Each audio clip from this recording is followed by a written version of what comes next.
Oke, selamat sore semuanya. Sebelum dimulai, aku mau ucapin thank you banget buat Ci Olive yang udah luangin waktunya di weekend begini, hari Sabtu, masih meluangkan waktunya untuk mengajar mentoring pada sore ini. Thank you ya, Ci. Oke, kali ini mentoring pada sore hari ini yaitu adalah Advance 2 ya, Ci ya. Jadi untuk Ci Olive, aku langsung persilahkan aja untuk mengajar. Terima kasih. Oke, makasih juga untuk Kautsar selaku perwakilan Senat Mahasiswa yang udah mengundang aku sebagai pengajar ya untuk mengisi mentoring Advance 2 kali ini. Nah, ini aku coba share screen dulu ya, sebentar.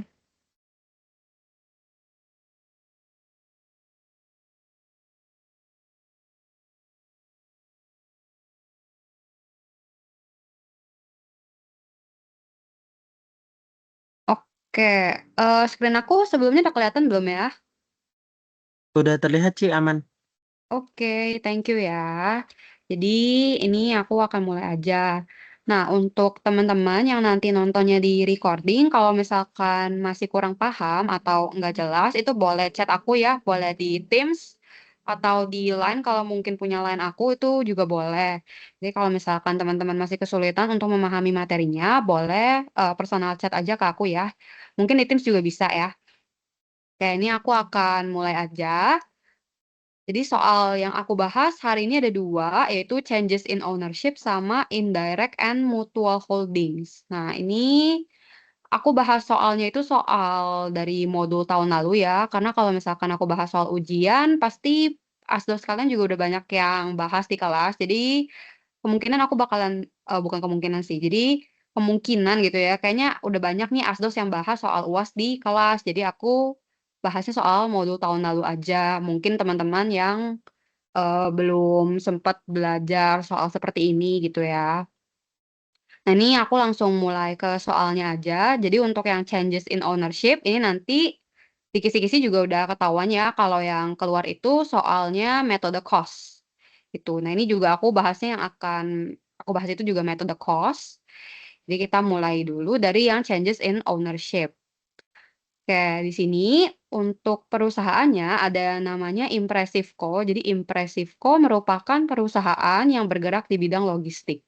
Kemudian diketahui kalau Impressive Co ini memiliki struktur ekuitas pada tanggal 1 Januari 2019 yang terdiri dari common stock, posisi, return earnings, dan treasury stock. Nah, terus disajikan juga nih tabel terkait laba bersih sama dividen dari si Impressive Co. Nah, ini kalau misalkan teman-teman lihat, sini kan dikasih tahunya informasi untuk Impressive Co ya. Berarti Impressive Co ini nanti akan menjadi calon subsidiarinya parent. Nah, di sini kalau misalkan teman-teman baca lagi untuk soal changes in ownership, biasanya tuh dia dibagi jadi beberapa paragraf ya. Ada paragraf yang ngejelasin tentang struktur equity-nya si calon subsidiary. Kemudian ada juga paragraf yang ngejelasin tentang tahapan pembelian saham si subsidiary. Nah, di sini kalau misalkan kalian baca sekilas gitu ya, baca cepet, eee, untuk paragraf kedua ini ngejelasin 2 tahap pembelian sahamnya ya dari parent ke subsidiary. Terus di paragraf kedua ini ngejelasin penjualannya nih, penjualan saham. Jadi changes in ownership itu kan materi pembelian saham dan penjualan saham secara bertahap ya. Jadi kalau misalkan di materi-materi sebelumnya, kita kan belajarnya parent langsung beli sahamnya subsidiary di atas 50%. Nah, tapi kan kalau di materi ini agak beda. Belinya bertahap, terus nanti jualnya juga bertahap gitu ya, sesuai dengan namanya, perubahan di kepemilikan, gitu. Nah, di sini kalau misalkan soal changes in ownership yang diminta itu jurnal transaksi, juga jurnal eliminasi ya, yang diperlukan oleh InspireCo. Berarti InspireCo ini parent-nya ya nanti, gitu ya. Jadi nanti teman-teman tolong bedain yang mana yang parent, yang mana yang subsidiary, gitu. Sini parent-nya InspireCo, terus yang diminta jurnalnya itu 4 tahun ya, kalau changes in ownership yang ada di lab itu 4 tahun, gitu. Jadi dari tahun 2019 sampai 2022 menggunakan metode cost. Oke, kita langsung mulai aja ya. Nah, untuk pertama-tama kalau soal advance itu tuh yang harus kalian cari tahu, kepemilikan sahamnya si subsidiary si parent di subsidiary. Nah, kalau mau tahu kepemilikan saham parent di subsidiary, itu tuh kita masih cari tahu dulu lembar saham beredarnya si subsidiary gitu ya. Jadi pokoknya kalau soal advance kalian harus mulai dari mencari tahu kepemilikannya dulu atau mencari tahu lembar saham beredar milik subsidiary. Nah, di sini itu diinformasikan di paragraf pertama ya. Di sini ada common stock, terus dikasih tahu par-nya itu $10 per lembar, terus total nilai par-nya itu 3.500.000. Nah, terus ada treasury stock juga. Total cost-nya 600.000, terus cost per lembarnya $12. Nah, ini berarti kita bisa cari tahu ya lembar saham beredarnya subsidiary itu berapa. Nah, caranya kalau misalkan kita cari lembar saham beredar, outstanding shares, itu kan rumusnya issued dikurangin sama treasury. Nah, issued di sini itu berarti teman-teman bisa pakai angka yang common stock-nya ya, yang full-nya 3.500.000. Kemudian teman-teman bagi sama par per lembarnya itu 10, baru nanti ketahuan tuh berapa sih lembar saham yang diterbitkan gitu ya. Nanti teman-teman perlu kurangin sama, treasury stock-nya ya. Jadi 600.000 total cost-nya dibagi sama cost per lembarnya. Jadi issued dikurangi treasury nanti dapat outstanding shares dari subsidiary itu adalah 300.000 lembar gitu ya. Jadi kita udah tahu nih lembar saham beredarnya subsidiary 300.000. Terus sekarang kita mulai dari jurnal yang pertama dulu ya. Di sini juga udah aku sajiin tabel bantuannya ini buat ngupdate kepemilikan saham parent aja ya, karena kan kepemilikannya berubah-berubah nih. Jadi biar gak pusing, ini aku summary-in di sini. Nanti akan kita isi berbarengan sambil jalan soalnya gitu ya. Oke, nah ini kita mulai dulu dari tahun 2019. Kita bisa baca soalnya di paragraf kedua di sini ya, teman-teman. Inspireco melihat bahwa prospek Impressivco itu sangat baik sehingga dia memutuskan untuk membeli saham Impressivco di pasar sekunder. Pada tanggal 1 Januari 2019, Inspireco membeli 30.000 lembar saham pada harga $14. Nah, ini berarti kan kita bisa ngejurnal ya untuk 1 Januari 2019 ini jurnal umumnya tuh gimana? Ini kan jurnal pembelian saham investasi ya. Berarti ya udah jurnalnya karena investasi itu kan itu aset, jadi ya udah debitnya itu investment in Impressivco, nanti kreditnya adalah cash. Karena di sini kan nggak dibilang nih investasinya pakai apa, tapi biasanya kalau di soal changes in ownership untuk memudahkan ya, investasinya itu udah pasti pakai cash. Jadi nanti investment in Impressivco bertambah di debit, terus nanti kreditnya itu cash ya teman-teman. Oke, ya gitu ya jurnalnya. Nah terus untuk angkanya kita isi dulu nih, cost per lembarnya itu kan katanya $14 ya. $14 per lembar, terus katanya lembar saham yang dibeli itu 30.000 lembar. Berarti ya udah kita isi di sini ya.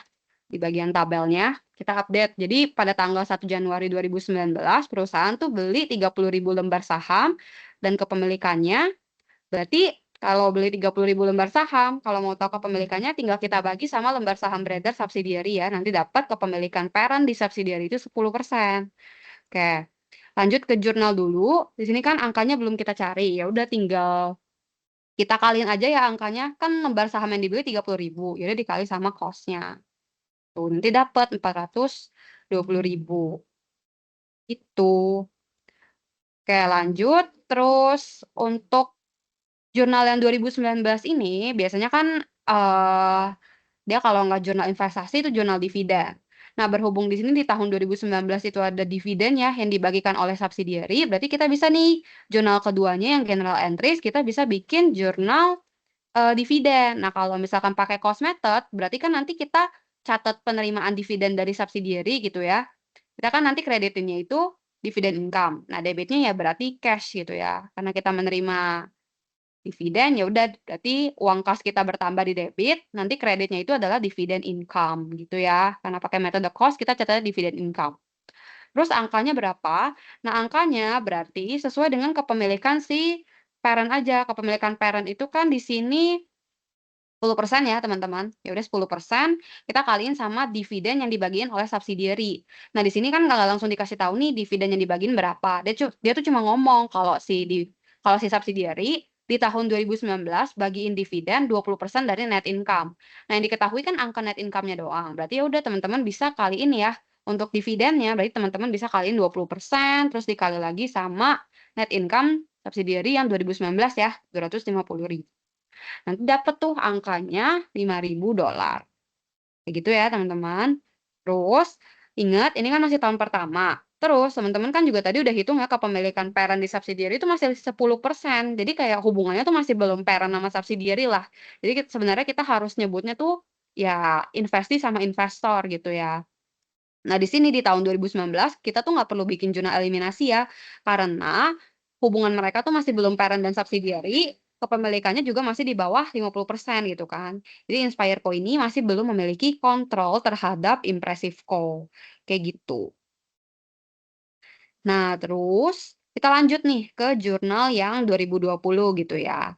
Kalau misalkan ini metodenya complete equity ya kalian mesti adjust atau bikin jurnal pengakuan net income-nya si subsidiary kayak gitu. Tapi karena kita pakai cost method jadi cukup 2 jurnal ini aja ya.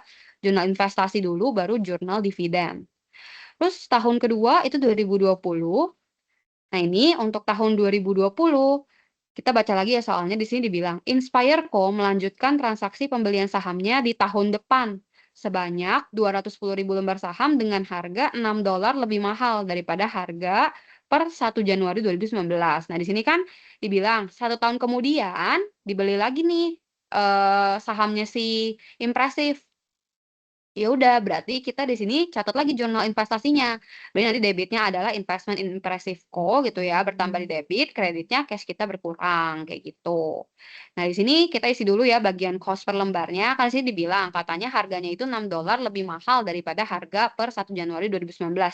Ya udah berarti teman-teman bisa hitung cost per lembarnya. Kan pas 1 Januari 2019 harga sahamnya itu $14. Terus katanya 1 tahun kemudian $6 lebih mahal gitu ya, naik $6. Berarti nanti di sini cost per lembarnya itu $20 ya per 1 Januari 2020. Nah, untuk angka lembar saham yang dibeli itu kan katanya 210.000 lembar saham. Ya dari sini kita update lagi ya, lembar saham yang dibeli pada tanggal 1 Januari 2020 itu 210.000. Nah, ya udah berarti di sini untuk investment in Impressive Co-nya kita bisa cari angkanya itu dengan cara lembar saham yang dibeli yaitu 210.000 dikali dengan cost per lembarnya $20. Nanti dapat angkanya itu 4.200.000. Gitu deh. Nah, terus karena di sini itu kita udah dapat kontrol gitu ya. Nah, kita tuh mesti melakukan revaluasi atas sahamnya si subsidiary. Jadi di sini kan sebelum kita mendapatkan kepemilikan gitu ya, sebelum parent mendapatkan kepemilikan atas subsidiary, eh kita tuh mesti meng-adjust. Jadi dari cost-nya yang pas tanggal 1 Januari 2019, kita mesti nge-adjust ke nilai saham atau harga saham terbarunya ya di tahun 2020 ketika si parent dapat kontrol nih. Nah, jadi sini intinya tuh kayak kalian adjust perubahan fair value sahamnya si subsidiary gitu ya. Jadi kan pertama kali kalian beli itu kan sahamnya 30.000 lembar. Terus cost-nya $14. Nah, sekarang kalian tuh mesti nge-adjust lembar saham yang pertama kali kalian beli yang 30.000 ini, kalian tuh mesti nge-adjust ke harga saham terbarunya yaitu $20 gitu. Jadi di sini yang 30.000 dikali 14 itu kan adalah, nilai atau harga sahamnya ya pas 2019. Nah, lembar saham yang 30.000 ini itu kan nilainya belum kita adjust nih ke fair value yang sekarang yang 20. Ya udah kita coba cari nilai yang sekarang gitu ya, 30.000 dikali sama 20. Nah, jadi kita tuh mesti nge-adjust selisih harga sahamnya ya, dari yang tadinya $14 naik jadi $20. Berarti kan untung ya teman-teman harga sahamnya tuh, karena naik kan, naik $6. Ya udah ini nanti teman-teman bisa kurangin aja ya untuk unrealized gain-nya 600.000 dikurangi sama 420.000 gitu. Jadi nanti di sini kita bisa catat karena ini keuntungan. Jadi kan istilahnya tuh kayak nilai investasi kita naik ya, makanya nanti investment in Impressive Co-nya di debit, kreditnya itu adalah unrealized gain gitu ya. Kenapa unrealized? Karena sahamnya parent ini kan masih belum terjual nih ke pihak ketiga. Maka penyesuaian nilai wajar sahamnya itu nanti tuh masuknya ke akun yang namanya unrealized kayak gitu. Ini angkanya bisa teman-teman isi ya 180.000 gitu. Gitu ya. Jadi intinya tuh kita mesti nyesuaiin lagi nih nilai sahamnya. Jadi kan sebelumnya kita beli 30.000, cost-nya 14, tapi kan sekarang kita tahu ya nilai wajarnya itu jadi 20. Ya udah teman-teman sesuaiin tuh sahamnya dari yang nilai wajarnya 14 ke 20 untuk 30.000 lembar saham yang pertama kali dibeli gitu. Nah, terus kalau udah, di sini teman-teman bisa cek lagi ya, apakah ada jurnal dividen, apakah ada dividen yang dibagikan oleh subsidiary di tahun 2020. Nah, di sini di 2020 ternyata subsidiary bagi dividen 30% dari net income. Berarti ada dividen nih. Parent harus catat penerimaan dividen dari subsidiary. Ya udah, berarti jurnalnya sama ya. Nanti cash-nya bertambah di debit, terus nanti dividen revenue-nya dividen income bertambah di kredit gitu. Nah, ini angkanya itu juga sama, kita cari dulu kepemilikannya gitu ya. Di sini kan teman-teman udah pertama kan beli 30.000 lembar.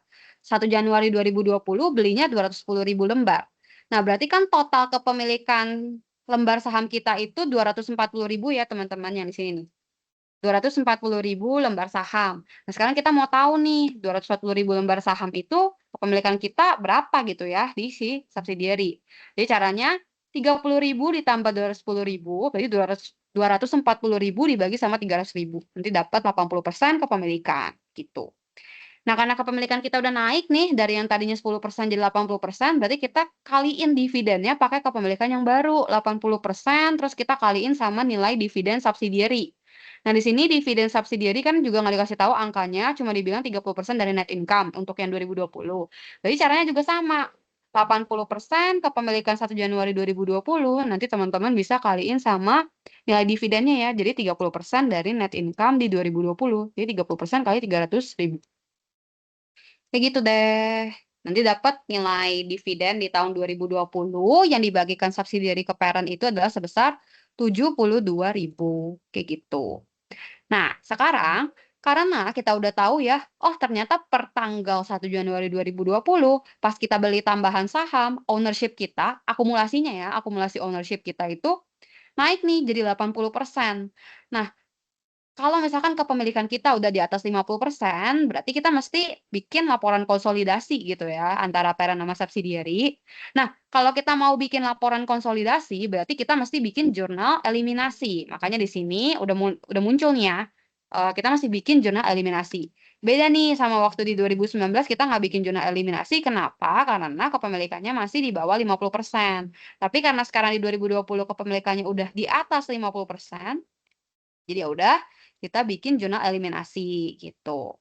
Nah, ingat kalau kita mau bikin jurnal eliminasi, kita harus hitung nilai difference dulu gitu ya. Jadi logikanya kayak gitu ya teman-teman. Karena kepemilikannya udah di atas 50%, berarti kita mesti bikin laporan konsolidasi. Kalau kita mau bikin laporan konsolidasi, kita mesti bikin jurnal eliminasi. Kalau kita mau bikin jurnal eliminasi, berarti kita harus hitung nilai difference. Nah, kalau mau hitung nilai difference, berarti kita harus bikin yang namanya CAD schedule gitu ya. Tapi sebenarnya nanti kalau di ujian CAD schedule ini kan nggak diminta. Berarti teman-teman bikinnya nggak usah rapi-rapi banget gitu ya. Pokoknya yang penting teman-teman ngerti cara kerjainnya aja gitu. Oke.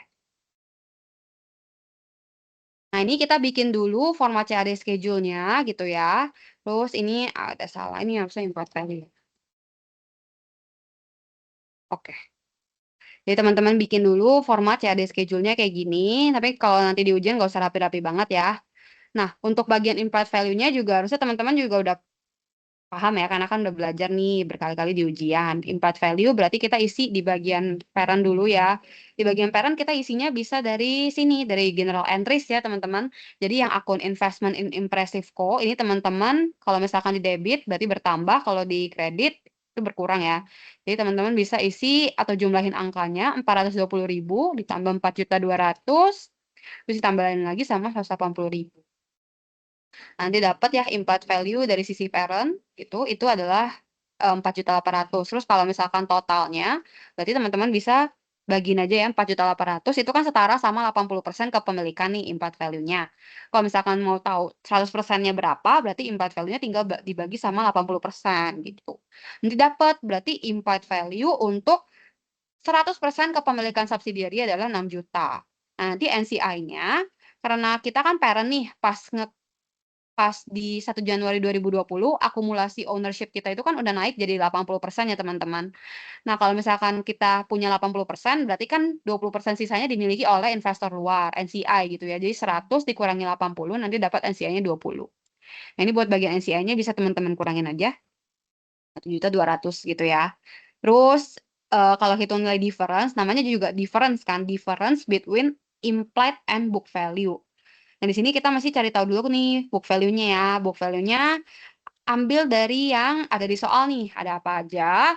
Ada common stock, kemudian ada OCC, terus ada RE. Tapi ingat teman-teman, untuk RE yang ada di sini, itu kan RE-nya harus per tanggal ketika parent itu gain control ya atas si subsidiary. Jadi, kalau misalkan teman-teman perhatiin yang ada di soal ini tuh ngasih taunya struktur ekuitas per tanggal 1 Januari 2019. Sedangkan di sini kan teman-teman baru dapat kontrol gitu ya. Tahap pembeliannya itu kan pas dapat kontrol itu di tahun 2020. Nah, jadi teman-teman nggak boleh masukin return earnings yang ada di sini ya. Return earnings yang ada di sini itu tuh per 1 Januari 2019.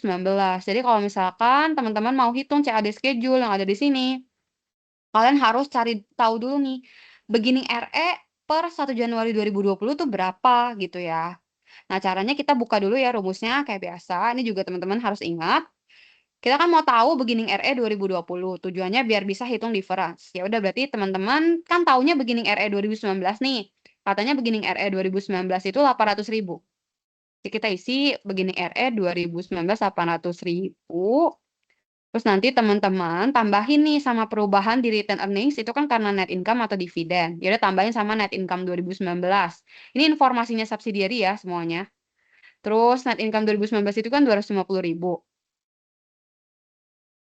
Kemudian dividen itu kan mengurangi return earnings. Jadi teman-teman bisa cari angkanya. Di sini kan 20% dari net income. Ya udah 20% dikali sama 250.000 gitu ya.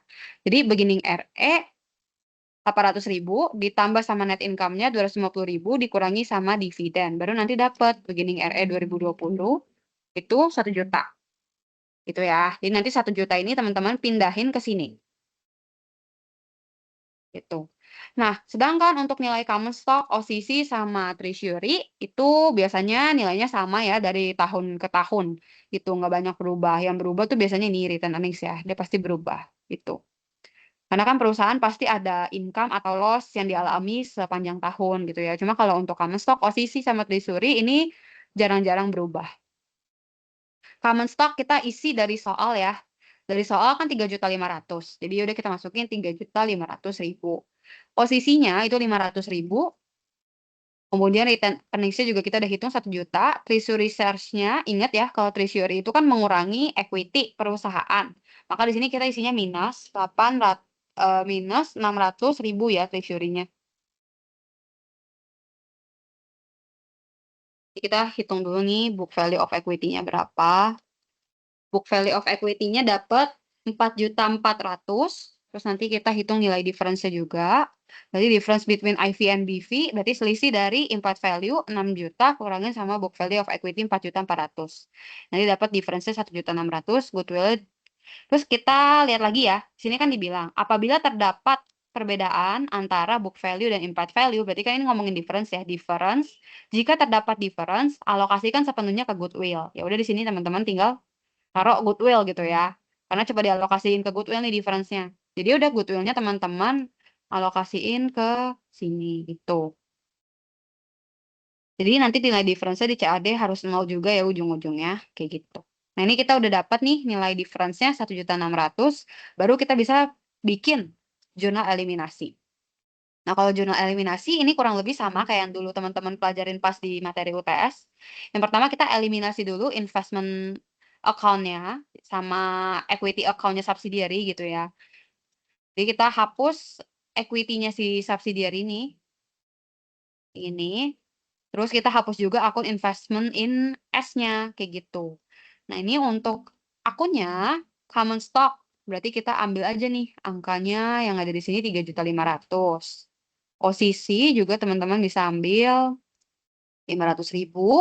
Terus kalau return earnings juga teman-teman bisa ambil 1 juta. Kemudian difference teman-teman bisa ngambil di sini 1.600.000. Nah, terus kalau treasury itu teman-teman bisa ngambil dari yang di sini juga ya, dari CAD semuanya, 16.000. Terus kalau investment in impressive kok ini juga teman-teman bisa ngambil semua dari CAD schedule. Kalian ambil implied value bagian parent, terus nanti yang NCI juga kalian ambil implied value bagian NCI, gitu. Nanti untuk debit sama yang ada di kredit itu harus sama ya. Jadi sama-sama 6.600.000 nih. Oke? Nah, kalau kita udah bikin jurnal seperti ini, jurnal yang kedua itu tidak lain tidak bukan adalah alokasi nilai difference-nya. Jadi kan di sini ada difference nih 1.600.000. Tapi ingat di CAD schedule itu kan ujung-ujungnya nilai difference harus 0. Ya udah di sini kita harus alokasiin si difference itu ke goodwill gitu ya, kayak yang tadi ada di CAD schedule juga. Ya udah, berarti difference-nya teman-teman yang tadinya ada di debit, teman-teman kreditin. Terus nanti debitnya teman-teman masukin nilainya ke goodwill gitu. Kayak gini ya, jadi difference yang tadinya di debit, teman-teman kreditin gitu ya, dihapus, terus nanti dialokasiin nilainya ke goodwill. Jadi goodwill bertambah di debit. Nah, angkanya ini kalian tinggal ikutin aja ya, sesuai dengan nilai difference yang udah teman-teman hitung di CAD schedule. Oke, kita lanjut. Nah, jurnal yang ketiga, teman-teman jangan lupa, ini kan ada akun dividen ya. Dividen itu juga termasuk intercompany transactions, jadi teman-teman harus eliminasi dia, gitu, biar nanti nggak muncul di laporan konsolidasi. Dividen income ini kan soalnya dari subsidiary gitu ya, jadi mesti di elim. Nah, dividen income yang tadi di kredit, berarti teman-teman nanti debitin. Terus kreditnya itu adalah dividen declare. Ini pasangan akunnya ya. Jadi kalau misalkan di sisi parent kita kan nyatetnya dividen income. Kalau di sisi subsidiary mereka tuh catatnya dividen declare pada cash gitu. Jadi kayak akun cash dividen. Nah, ini angkanya juga teman-teman tinggal comot 72.000. Kayak gitu deh. Terus kita lanjut lagi ya ke tahun 2021 sama 2022. Nah, ini kita mulai dulu dari yang tahun 2021. Oke, untuk tahun 2021 berarti kita bisa mulai baca dari yang paragraf ke-3 ya. Jadi dibilang, pada tanggal 30 Juni 2021, Inspireco menilai bahwa Impressivco itu overvalue, sehingga dia ngejual nih sahamnya si Impressivco. Jadi kepemilikannya itu sisa 60%, di mana harga per tanggal tersebut itu sebesar $24. Ya, nah ini dia ngasih tahu informasi terkait penjualan penjualan sahamnya si subsidiary gitu ya. Nah, di sini kalau kita mau cari tahu nilainya berapa, kita tuh mesti menghitung saldo investment in Impressive Co. Itu kalau misalkan pakai complete equity itu berapa sih gitu ya. Jadi kita mau cari tahu nih saldo investment in Impressive Co. kalau mengikuti perubahan return earnings-nya subsidiary. Jadi kan kalau teman-teman pakai metode cost, nanti itu si investment in Impressive Co-nya tetap tercatat sesuai dengan cost-nya. Tapi kalau misalkan teman-teman pakai metode complete equity, nanti nilainya tuh beda. Dia tuh bakalan ngikutin perubahan return earnings-nya subsidiary, baik itu karena net income ataupun karena dividen yang dibagikan oleh si subsidiary. Nah, di sini teman-teman tuh mesti ngitung dulu ya. Stepnya lumayan panjang karena kita pakai metode cost itu kan pas kita nyatet dividen, kita tuh nggak ngekreditin akun investment in S-nya. Terus kita juga nggak mengakui net income si subsidiary. Nah, makanya itu jadi agak ribet gitu ya perhitungannya di metode cost. Teman-teman harus hitung perubahan RE-nya subsidiary, terus ngaruhnya gimana nih ke akun investment in S-nya gitu. Maka di sini teman-teman harus cari tahu dulu saldo investment in Impressive Co-nya. Nah, caranya untuk yang pertama ini, teman-teman bisa ambil dari general entry saja ya. Dia itu pasti tercatat sesuai dengan cost atau harga pembeliannya. Caranya dia 420.000, jadi teman-teman ambil general entries dari tahun yang awal, ya investment in Impressive kok kalau ada di debit, teman-teman tambahin, kalau ada di kredit, teman-teman kurangin. Terus ditambahin lagi sampai yang 2020, terus nanti ditambah sama 180.000 lagi ya. Terus ingat kalau elimination entries itu nggak usah teman-teman hitung ya, jangan dihiraukan. Karena di sini emang kan pencatatannya kita mau cari tahu nih kalau dari sisi perusahaan, kalau dari sisi parent gimana gitu ya. Elimination entries itu kan nggak diposting ya teman-teman ke ledgernya perusahaan. Jadi kita cukup ngambil yang general entries dan elimination entries. Jadi dapat angkanya itu 4.800.000 ya. Ini sesuai dengan cost-nya. Jadi sesuai dengan impact value yang ada di bagian parent yang ada di sini 4.800.000. Nah, terus teman-teman mesti cari nih nilainya si investment impressive call sesuai pergerakan RE. Nah, caranya kita mesti ngecek nih perubahan RE-nya subsidiary dari awal gain control sampai ke penjualan pertama. Nah, di sini kan pertama kali parent dapat kontrol itu kan pas tahun 2020. Nah, ya udah teman-teman masih cari perubahan RE-nya di tahun 2020. Nah, ini caranya bisa ada dua cara sih, teman-teman. Biasa kan kalau dulu kita belajar, ini kan dia kayak sama aja kayak nyari reciprocity ya. Jadi kan kalau dulu kita belajar itu kita ngebandingin nih antara beginning RE tahun tersebut sama beginning RE pada saat awal akuisisi. Nah, ini aku ajarin cara pertama dulu. Beginning RE 2020, jadi kan kita mau cari tahu nih perubahan RE subsidiary selama 2020. Makanya kita cari beginning RE 2021 sama beginning RE 2020. Nah, beginning RE 2020 teman-teman udah hitung di CAD schedule tadi yang di sini ya, beginning RE 2020 1 juta. Terus teman-teman mesti tambahin net income 2020 300.000.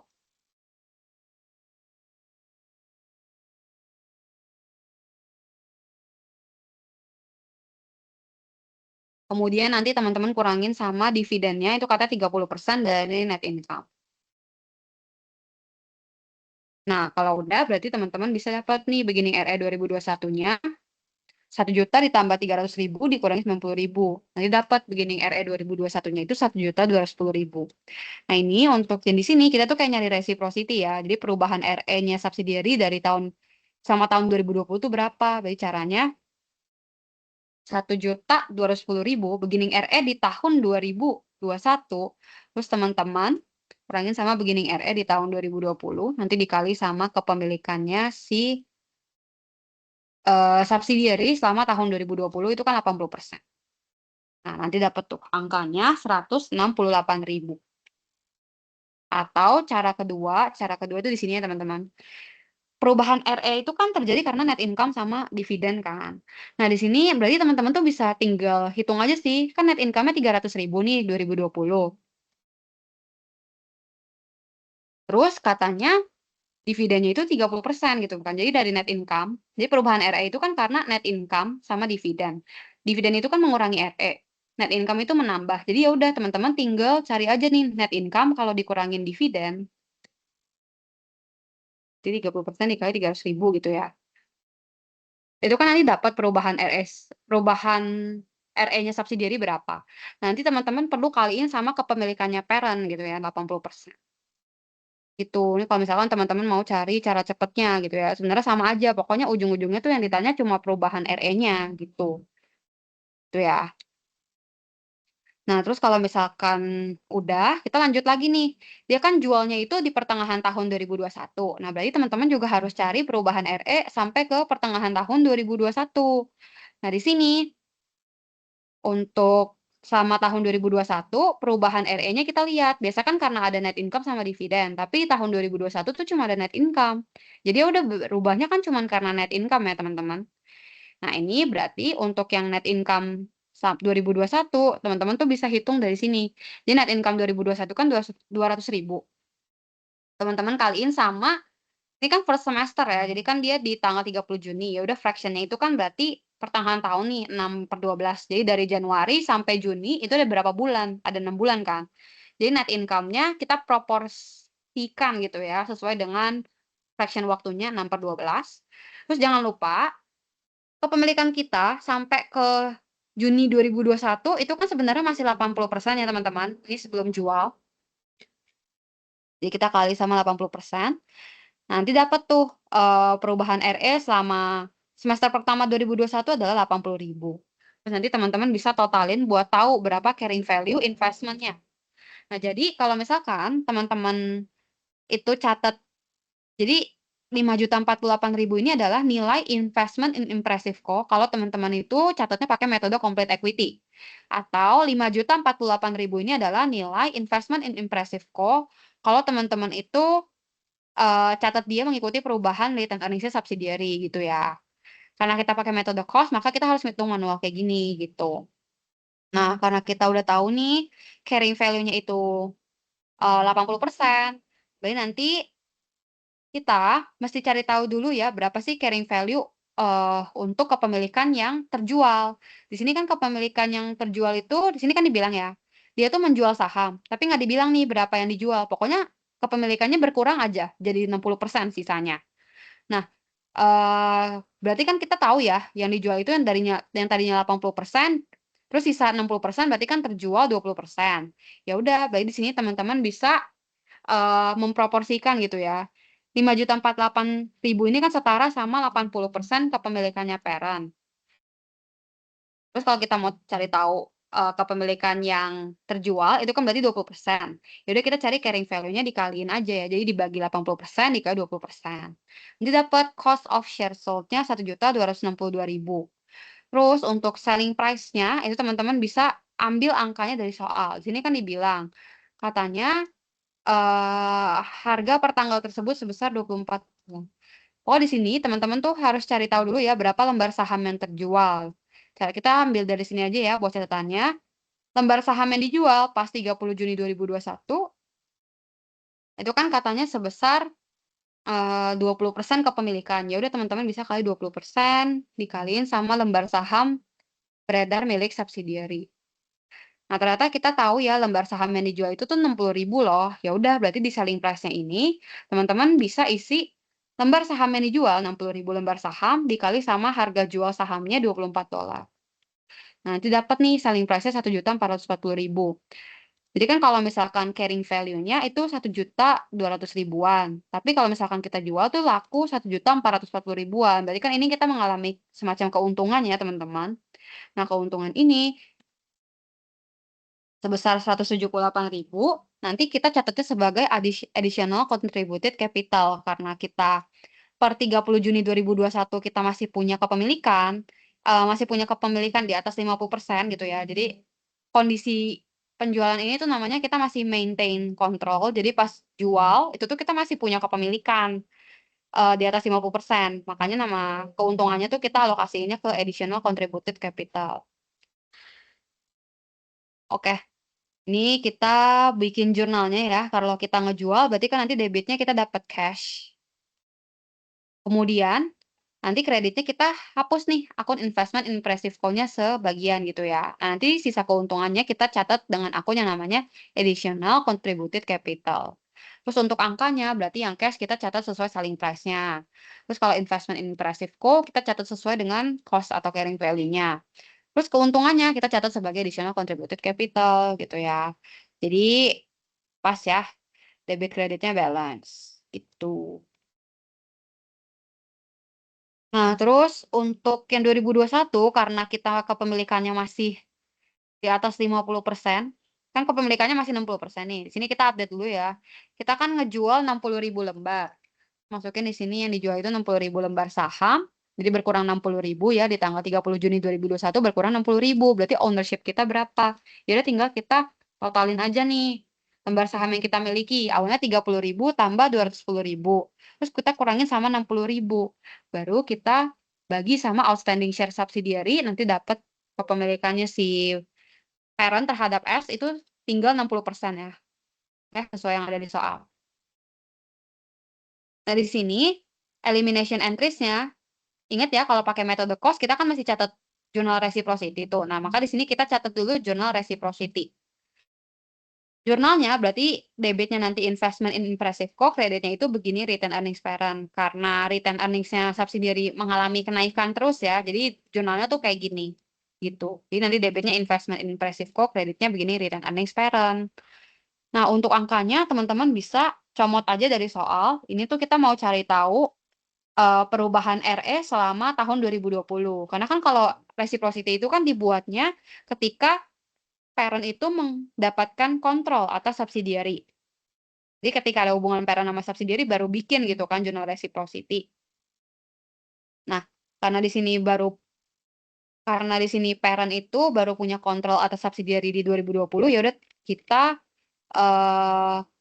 hitung perubahan RE-nya itu dari 2020 aja. Nah, tadi kan kita udah hitung ya di sini. Nilainya itu 168.000. Yaudah teman-teman bisa masukin aja angkanya 168.000 kayak gitu. Terus kalau udah teman-teman bisa yang kedua itu adalah jurnal untuk mentransfer nilai investment in impressive co-nya ke NCI. Ini investment in impressive co ya.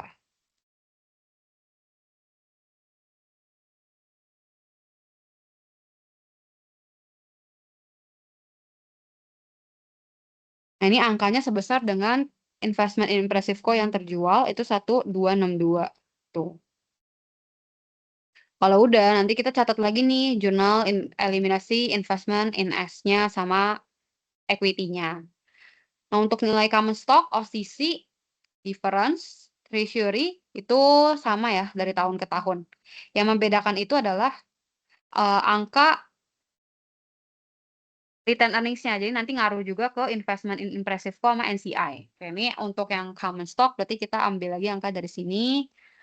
3.500.000, OCC-nya 500.000. Kemudian untuk return earnings awal 2021, teman-teman tuh udah hitung ya di sini. Teman-teman udah hitung nih return earnings awal 2021 1.210.000. Makanya pas teman-teman hitung ini mungkin boleh aja ya pakai cara yang ini karena nanti beginning RE 2021-nya kan teman-teman kepake gitu ya buat jurnal eliminasi yang ada di sini. Ya udah ini kita ambil angkanya di sini. Terus difference-nya juga teman-teman bisa ngambil dari CAD schedule atau jurnal tahun lalu, treasury-nya juga sama, teman-teman bisa ngambil dari jurnal tahun lalu. Nah, untuk angka investment in impressive co-nya di sini tuh teman-teman tinggal ambil dari general entries ditambah sama elimination entries tahun berjalan. Itu ya. Jadi kalau misalkan angka investment in impressive co yang ada di sebelah sini, itu teman-teman mesti ambil dari general entries sama elimination entries. Karena kalau misalkan kita ngelihatnya dari laporan konsolidasinya itu, kita tuh mesti bikin investment in impressive co-nya itu jadi 0.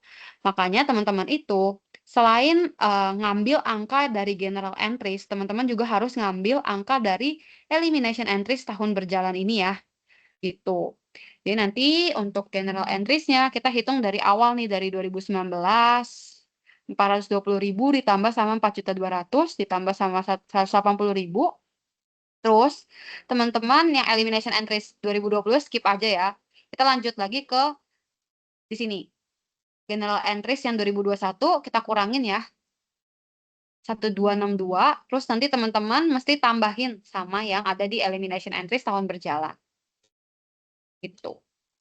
Karena nanti kalau di laporan konsolidasi kita tuh mesti nge-nolin kan. Makanya kita mesti include akun yang ada di sini juga. Akun-akun elimination entries yang sebelumnya teman-teman udah catat nih jurnal eliminasinya gitu.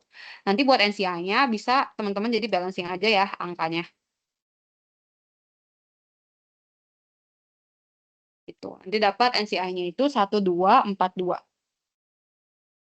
Nah, terus jurnal yang terakhir, kalau misalkan teman-teman udah bikin ini, jangan lupa jurnal alokasi difference-nya ya, goodwill pada difference between IV and BV, angkanya sesuai dengan nilai difference-nya 1.600.000 gitu.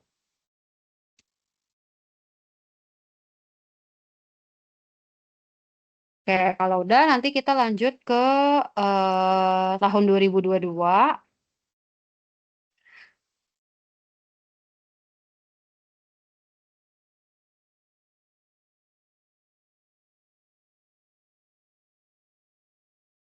Nah, di tahun 2022 juga sama ya, kita ngejual lagi nih lembar sahamnya. Tapi biasanya kalau misalkan di soal lab itu kan dia ada 2 tahap pembelian, 2 tahap penjualan. Nah, tahap penjualan yang terakhir itu biasanya udah loss control gitu ya. Jadi kepemilikannya udah di bawah 50%. Maka nanti di tahun yang terakhir, biasanya tuh kita nggak bikin jurnal eliminasi lagi, karena udah selesai. Tapi kalau misalkan di soal dosen, tolong disesuaiin lagi gitu ya. Apakah jurnalnya juga 4 tahap pembelian, itu apa, 2 tahap pembelian, 2 tahap penjualan, atau cuma 1 tahap penjualan doang gitu. Ya, nanti tolong teman-teman baca lagi soalnya ya kalau di dosen. Terus di sini untuk yang tahun 2022 sama ya caranya. Jadi itu kita mesti cari tahu dulu nih nilai investment in S. Kalau misalkan pakai metode cost kan berapa. Terus nanti teman-teman mesti adjust sama perubahan RE-nya ya.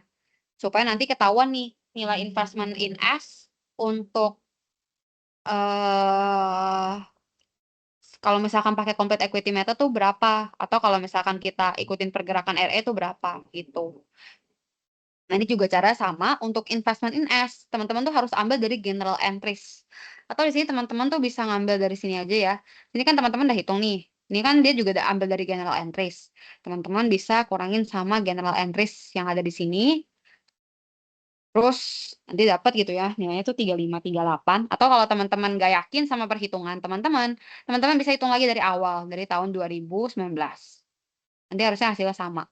Nah, terus untuk changes in RE selama yang pertama ini ya, yang tahun 2020 sama yang semester pertama 2021 ini teman-teman bisa comot angkanya dari perhitungan teman-teman yang ada di sini. Ya, changes in SRE during 2020 sama perubahan RE selama semester pertama 2021. Jadi teman-teman bisa tinggal comot aja angkanya. Nah, yang teman-teman perlu hitung paling yang ini ya. Jadi perubahan RE subsidiary selama semester kedua di 2021 itu berapa?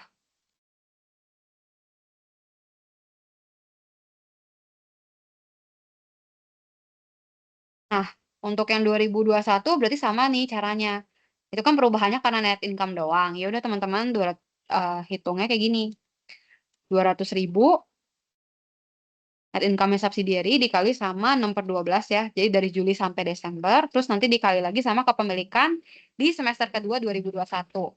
Nah, karena di semester kedua 2021, itu kan pas Juli, itu kan kepemilikan teman-teman udah tinggal 60% ya, jadi dikali sama 60%. Terus yang semester pertama 2022 itu juga sama nih.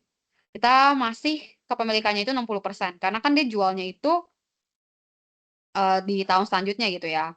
Ini kan dibilang, pada tanggal 1 Juli 2022, perusahaan itu membutuhkan kas dengan jumlah yang besar, sehingga dia memutuskan untuk menjual lagi nih 60.000 lembar saham Impressive Co. dan memperoleh kas senilai 1.500.000 kayak gitu. Berarti ini nih angkanya itu di 1 Juli ya teman-teman, 1 Juli.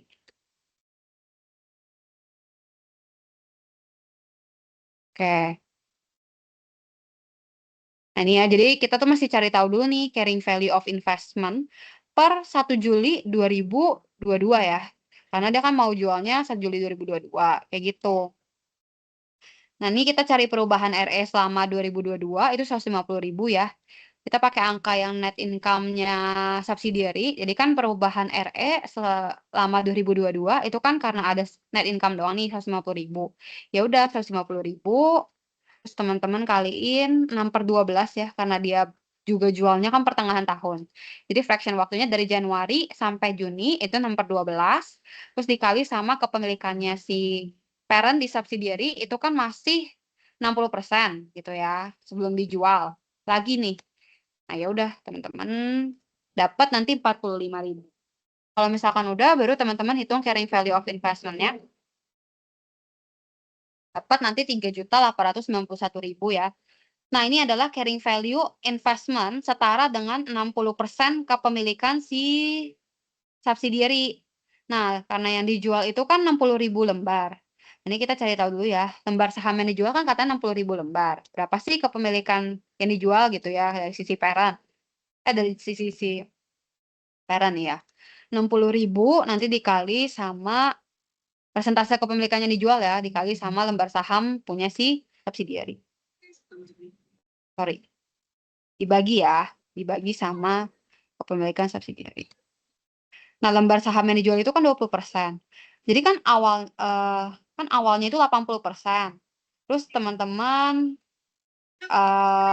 jual 20%, sisa 60%. Sekarang teman-teman jual lagi 20%. Nah, ya udah berarti teman-teman kalau mau hitung carrying value untuk investment yang terjual, ini kan setara sama 60% kepemilikan. Jadi teman-teman bagi 60% itu untuk mendapatkan berapa sih carrying value per 100% kepemilikan. Nanti teman-teman kalinya sama kepemilikan yang dijual 20%. Nanti dapat carrying value-nya itu 1.297.000. Terus nanti untuk implied value-nya juga teman-teman bisa ngambil dari soal. Dan di sini katanya langsung dikasih tahu ya, kata kas yang diperoleh itu 1.500.000. Jadi ya udah teman-teman isi 1.500.000. Nah, ini kalau teman-teman lihat juga harga jualnya kan lebih tinggi daripada carrying value investasinya. Berarti untung ya. Nah, karena di sini kepemilikan kita tuh udah di bawah 50%. Jadi kan kepemilikannya dijual 20%. Jadi yang tadinya 60% dikurangi 40%, berarti kan 60% dikurangi 20%, sisa 40% ya kepemilikan. Ini kita kurangin dulu sama kepemilikannya di sini. Oke, kepemilikan kita sisa 40% gitu ya. Jadi sini kita minus lagi nih lembar saham yang dijual, itu 60.000. Berarti kita totalin ya, akumulasi kepemilikan saham kita tuh berapa? 30 tambah 210 kurangi 60, kurangi 60 lagi. Kita jadi tahu deh kepemilikan saham kita tuh sisa berapa. Oh, sisa 40%. Berarti yang terjual kan 20%.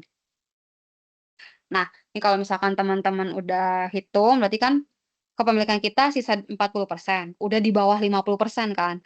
Makanya di sini kita udah nggak perlu bikin jurnal eliminasi lagi.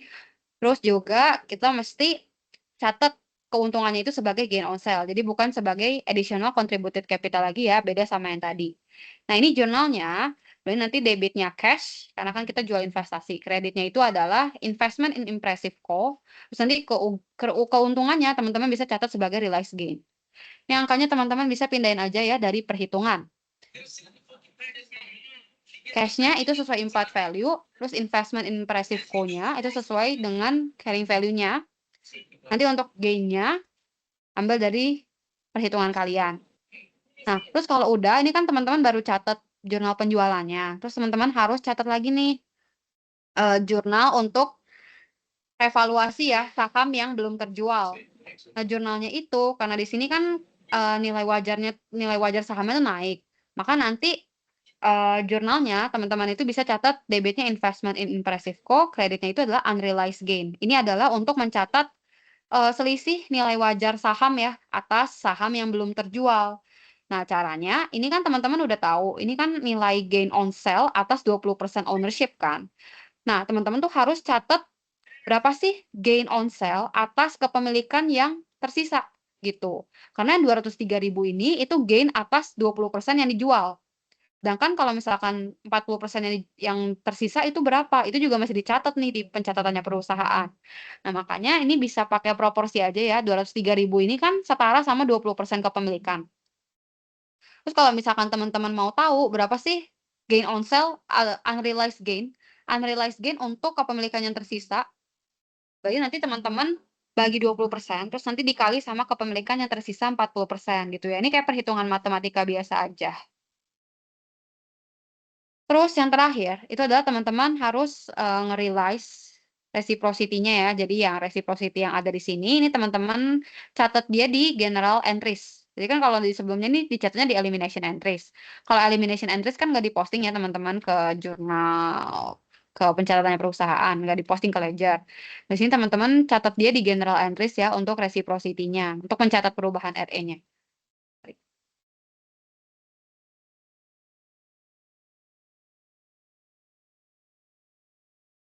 Jadi nanti teman-teman bisa totalin aja tuh perubahan RE-nya ya dari 168 ini sampai 45. Jadi dari ketika pertama kali parent gain control atas subsidiary sampai ke parent itu ngejual dengan kondisi loss control gitu ya. Jadi teman-teman bisa hitung RE-nya terus nanti perubahan RE-nya terus nanti teman-teman catat di general entries gitu ya. Terus pencatatannya ini investment in impressive co pada beginning return on parent gitu. Yuk pakai investment. Oke. Sampai sini dulu, apakah teman-teman ada yang mau tanya?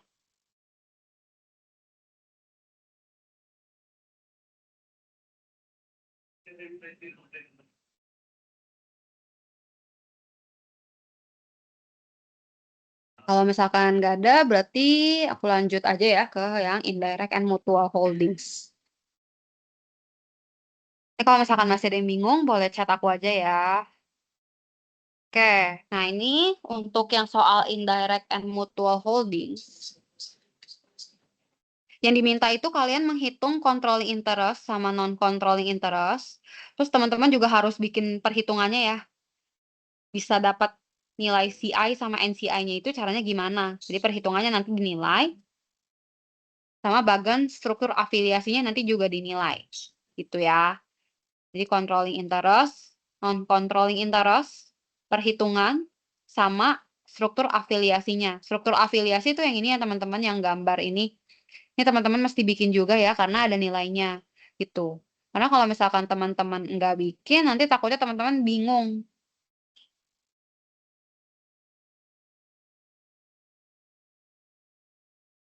Soalnya nanti teman-teman bingung nih, kalau misalkan ini kan soalnya dalam bentuk soal cerita, kan nggak mungkin ya dia langsung ngasih struktur afiliasi begini. Nah, ini teman-teman mesti identifikasi dulu kepemilikannya tuh berapa, kayak gitu. Oke, kita baca dulu ya dari sini. Indirect and Mutual Holdings. Biasanya itu ada 3 perusahaan ya, jadi 1 parent, 2 subsidiary. Nah, di sini Flipco membeli 80.000 lembar saham biasa milik Penco, di mana Penco memiliki common stock dengan nilai 100 juta rupiah, par value-nya 1.000 per lembar. Nah, kalau kayak gini, teman-teman tuh mesti hitung sendiri ya. Caranya itu, berarti teman-teman bisa bikin dulu nih, bisa baca sekilas ya, siapa sih parent-nya, siapa subsidiary-nya. Nah, di sini kalau misalkan kita baca sekilas, parent-nya itu kan Flipco. Jadi teman-teman bisa bikin Flipco itu di atas, terus nanti yang di bawah itu adalah subsidiary-nya. Di sini ada pen, di sini ada flip, terus ada pen, terus kita cari lagi. Nah, di sini dibilang katanya flip juga memiliki kepemilikan di MAN. Ya udah, di flip, Penco dan Menco gitu. Nah, pertama dia ngejelasin dulu kepemilikan flip di pen. Katanya dia punya 80.000 lembar di Penco. Di sini nggak dikasih tahu ya lembar sahamnya berapa, kayak nggak dikasih tahu secara langsung. Jadi teman-teman mesti hitung manual nih. Caranya, kan dia punya 80.000 lembar saham. Ya udah teman-teman hitung ya, 80.000 lembar saham, terus teman-teman bagi dengan lembar saham milik si Penco. Di sini kan dikasih taunya nilai common stock-nya, berarti 100 juta dibagi dengan par value 1.000. Gitu. Nanti kan baru dapat tuh berapa sih issued atau outstanding shares-nya si Penco. Dapat kan nanti 100.000. Jadi 80.000 dibagi 100.000. Dapat kepemilikan flip di Pen itu 80%. Terus kalau misalkan Menco, katanya flip memiliki kepemilikan di Men 70.000 lembar. Nah, di sini berarti untuk angkanya, jadi teman-teman juga sama. Kita kan masih cari tahu dulu ya. Kata di sini Menco memiliki jumlah lembar saham yang diterbitkan 120.000 lembar. Terus 20.000 lembar saham treasury. Ya udah berarti teman-teman nanti hitungnya 70.000 lembar saham yang dimiliki dibagi dengan lembar saham beredar si Menco. Jadi kan issued 120.000. Treasury-nya 20.000. Nanti dapat kepemilikannya 70% ya. Gitu. Jadi 70.000 dibagi 100.000. Sama ya kebetulan. Nah, terus di sini kita baca lagi soalnya Penco juga memiliki 10% di Menco. Ya udah, teman-teman bisa bikin nih garisnya dari pen ke men itu katanya 10%. Jadi dari sini 10%. Terus katanya Menco punya 5.000 lembar saham di Penco. Ya udah berarti di sini teman-teman bisa hitung. Kan katanya kepemilikan saham dia itu 5.000 lembar. Ya udah 5.000 dibagi sama lembar saham beredar si Penco. Lembar saham beredar Penco kan yang tadi ini ya 100.000 dibagi 1.000. Nanti dapat angkanya itu 5%. Nah, kemudian untuk selanjutnya kita identifikasi dulu ya apakah ada intercompany transactions atau enggak. Sini juga dikasih tahu nih, selama tahun 2022 Flipco memperoleh laba bersih sebesar sekian, Penco sekian, terus kalau Menco itu 4/5 dari Penco. Yaudah ini kita hitung dulu, catat dulu ya untuk Flip sama Pen kan langsung diketahui. Kalau Men katanya 4/5, ya udah 4/5 dari Penco. Nanti dapat 200 juta, kayak gitu. Terus kita cari tahu intercompany transaction-nya ya. Di sini kita baca soal, katanya selama tahun 2022, Flipco itu memiliki unrealized gain on sale of land sebesar 52 juta. Di mana tanah tersebut itu dijual ke Penco.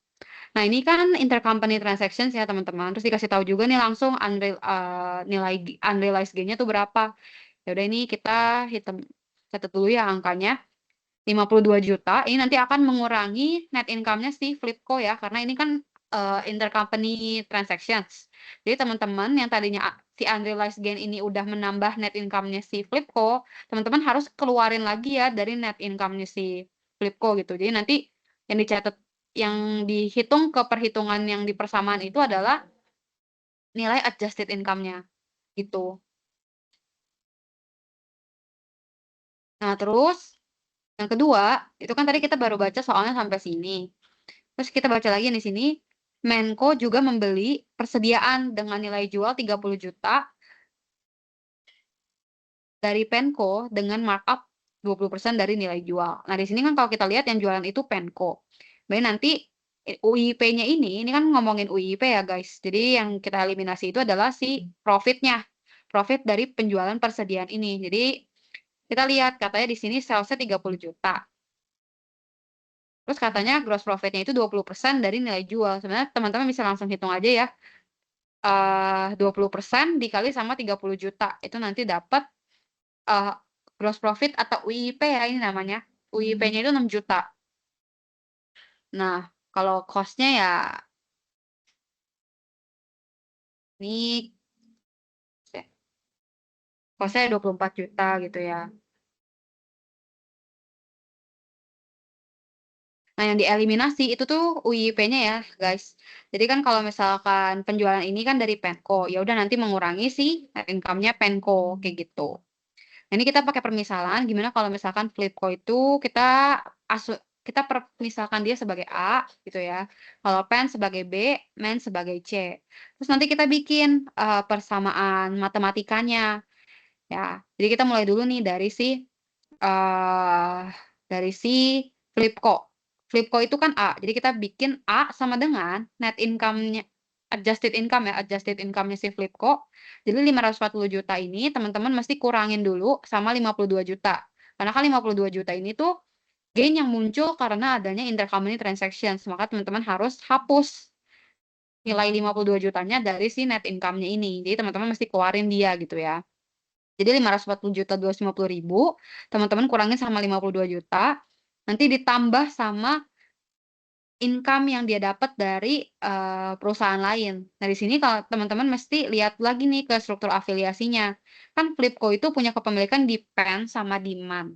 Ya udah berarti nanti net income adjusted income-nya ditambah sama 80% B ditambah dengan 70% C gitu ya. Jadi 540 juta tambah 80% B tambah 70% C dikurangi 52 juta nanti dapat 488.250 plus 80% B plus 70% C.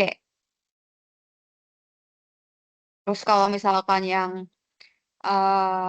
udah yang A, berarti kita hitung yang Penco ya. Penco ini kan B, berarti B sama dengan 250 juta, kita kurangin dengan intercompany UIP-nya, jadi 250 juta kurangin 6 juta, ditambah dengan kepemilikan dia nih, di Menco, jadi 10% C, gitu ya. 250 juta dikurangin 6 juta, ditambah sama 10% C. Terus nanti dapat B sama dengan 244 juta tambah 10% C. Terus baru C sama dengan, karena di sini si Menko itu nggak ada intercompany transactions yang berhubungan ke dia, jadi ya udah. Dia kan nggak jual apa-apa gitu ya. Jadi ya udah kita cukup ngelihat net income-nya. Jadi C sama dengan 200 juta ditambah sama kepemilikan C. C itu kan punya saham di B. Berarti nanti 200 juta ditambah sama 5% dari B gitu. Nah, kalau udah kayak gini, baru kita bisa saling mensubstitusikan persamaan ya, biar ketemu nih angkanya berapa. Nah, kalau kayak gini teman-teman tuh bisa cari tahu dulu ya, yang mana sih persamaan yang paling sederhana. Nah, di sini kan kalau misalkan teman-teman lihat, B sama C itu kan persamaannya cukup sederhana ya. Jadi bisa teman-teman substitusikan dari persamaan 2 ke persamaan 3, atau persamaan 3 ke persamaan 2 gitu, terserah. Nah, di sini aku bikinnya itu dari persamaan 3 kita substitusin ke persamaan 2 gitu ya. Jadi kita coba, berarti nanti kita buka persamaan keduanya ya, B sama dengan 244 juta ditambah 10% C. C-nya ini nanti kita substitusikan dengan si 200 juta plus 5% B gitu ya. Jadi kita ganti. Jadi nanti B sama dengan 244 juta ditambah sama 10% dikali C. C-nya kita ganti jadi 200 juta ditambah 5% B. Nah, nanti teman-teman kaliin lagi ya yang 10%-nya itu. Jadi B sama dengan 244 juta ditambah dengan 10% dikali 200 juta itu kan 20 juta. 10% dikali 5% B, nanti dapat 0,5% B. Nah, nanti teman-teman hitung lagi. Jadi kan ini B sama dengan 264 juta ditambah 0,5% B.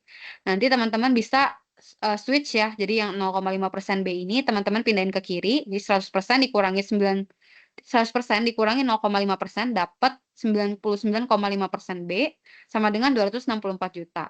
Nanti kalau misalkan mau dapat nilai B-nya, tinggal teman-teman bagi aja 264 juta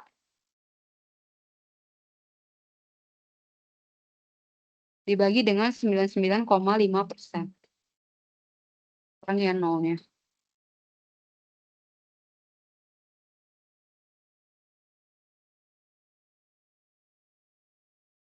Kalau udah, terus nanti kan B-nya udah ketemu nih. Ya udah, berarti udah gampang nih. Kalau misalkan salah satu variabelnya udah ketemu angkanya, kita bisa masukin yang ke C dulu ya, karena kan C persamaannya lebih sederhana.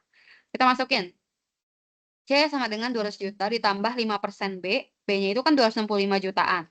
Jadi ya udah C sama dengan 200 juta ditambah 5% dikali 265 juta sekian. Terus nanti teman-teman tinggal tambahin gitu ya. 200 juta ditambah sama 5% dikali dengan B. Ya. Nanti dapat C-nya itu 213 jutaan sekian. Nah, kalau B sama C-nya udah dapat, teman-teman tinggal masukin ke persamaan A-nya. A sama dengan 484 juta ditambah 80% B tambah 70% C. Berarti A sama dengan 80% dikali 265 ditambah sama 70% dikali 213-an. Nanti baru teman-teman dapat A-nya itu sebesar 488,250 tambah sama 80% dikali B tambah sama 70% dikali C. Nah, ini dapat ya 849 sekian. Nah, sekarang kita bisa hitung controlling interest sama NCI-nya. Untuk controlling interest-nya, karena di sini parent itu kan sahamnya nggak dimiliki oleh siapapun gitu ya. Jadi ya udah untuk controlling interest teman-teman bisa kaliin 100% ya. Ini dikali dengan 100%. Itu. Didapat angkanya itu ya sama 849 jutaan. Terus kalau misalkan hitung NCI, kalau ngomongin NCI berarti kan nanti kita mesti ngecek subsidiary. Nah, di sini teman-teman lihat lagi di struktur afiliasinya. Kalau PEN berarti NCI-nya berapa gitu kan. Di sini PEN itu 80% kepemilikannya kan dimiliki parent. Terus dia 5% kepemilikannya dimiliki MEN.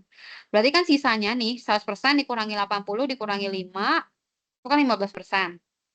Jadi udah nanti untuk non-controlling interest itu adalah 15% dikali sama income-nya si PEN, yaitu yang B. Jadi 15% dikali dengan 265 jutaan, nanti dapat 39 jutaan. Terus kalau untuk MEN kita lihat lagi ya NCI-nya berapa. Nah, di sini NCI MEN itu kepemilikannya kan 70% dimiliki parent. Terus 5% dimiliki oleh si PEN. Nah, berarti sisa kepemilikannya yang dimiliki oleh investor luar, berarti kan 100 dikurangi 70 dikurangi 5. Itu kan 100 dikurangi 70 dikurangi sama 10% ya. Kan kepemilikan siapa sih yang memiliki MEN gitu kan, 70% dimiliki parent, 10% dimiliki PEN. Ya udah berarti nanti NCI-nya 100% dikurangi 70 kurangin 10, 20 gitu ya. Jadi 20% nanti dikali sama income-nya si MEN. Nanti dapat angkanya itu 42 juta sekian. Nanti buat NCI-nya bisa teman-teman totalin aja ya. Itu nanti dapat nih NCI-nya itu 82.452.261. Oke, sampai sini apakah ada yang mau nanya dulu?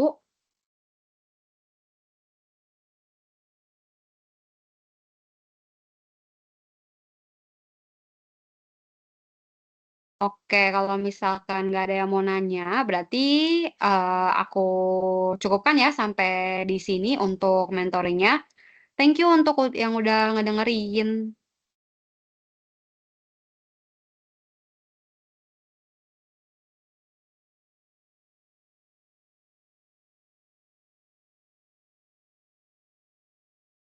Oke, thank you Ci.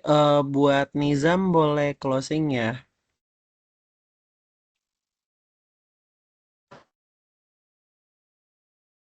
Ya, Ya, thank you juga. terima kasih untuk Ci Olivia, dan juga terima kasih untuk kakak yang udah mengikuti mentoring hari ini.